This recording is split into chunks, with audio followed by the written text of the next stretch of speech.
every moment counts.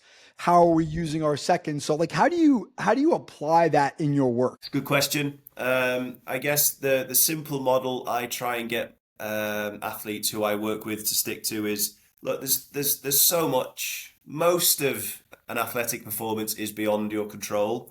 I'm a really I'm becoming less and less less and less I like the cliche, control the controllables, process over outcome. I get it. It's, that it's useful, but I think too often we use them as the fix. As you mentioned earlier, Michael, it's, oh, how are you going to do that?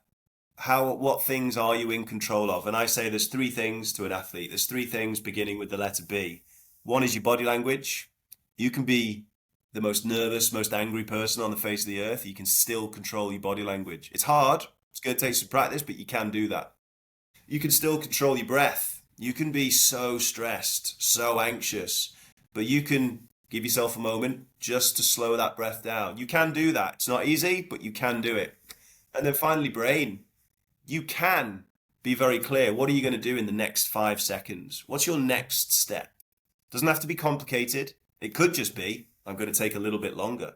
But to break things down, that in that moment of crisis, in that moment of panic, and many people in the sport, I spend a lot of time in, they call tennis matches crisis management.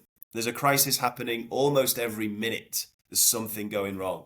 So in the moment of crisis, are you going to rush, take less time, start the next point because you're just desperate to get on with it and busy your mind so you're not worrying?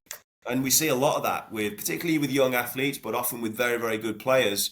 And all human beings, I think, the more stressed we get, we go on fast forward. We start to rush and the decisions just get worse and worse. So if we can break that down and say, right, there's three things right now under your control. One is your body language. What's it like? How are you going to stand? How are you going to walk through this moment? Your breath. How are you going to breathe? Have we spoken about in advance? I don't expect you to become a breathing expert right now, but you talk to someone like me to say, okay, well, when the pressure hits, when that crisis happens, what are we going to do with your breath? Because Yes. there's things you can do that are going to help you relax, calm, focus. And once we've done those first two B's, your body language and your breathing, well, now I've got a much better chance of my brain being able to focus on something helpful.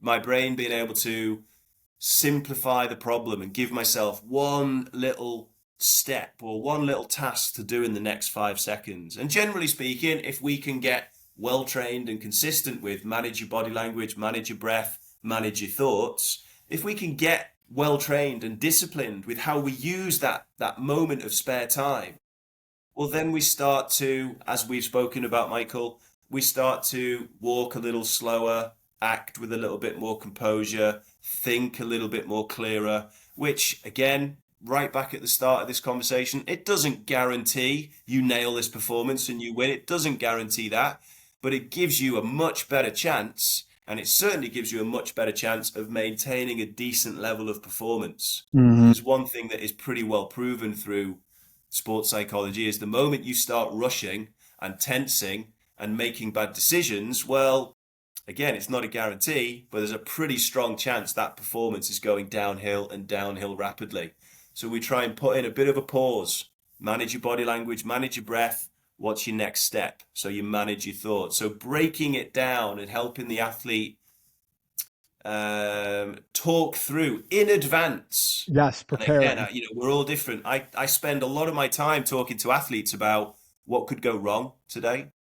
And that's not because I'm trying to take their confidence away from them. We talk about the positives, we talk about their strengths, but I'd be naive and I wouldn't be doing my job properly if I said, right, you're good to go. Because you and I both know, Michael, the performance starts, you get a bad decision, you make an awful mistake, you get wronged by your opponent, something's going to happen.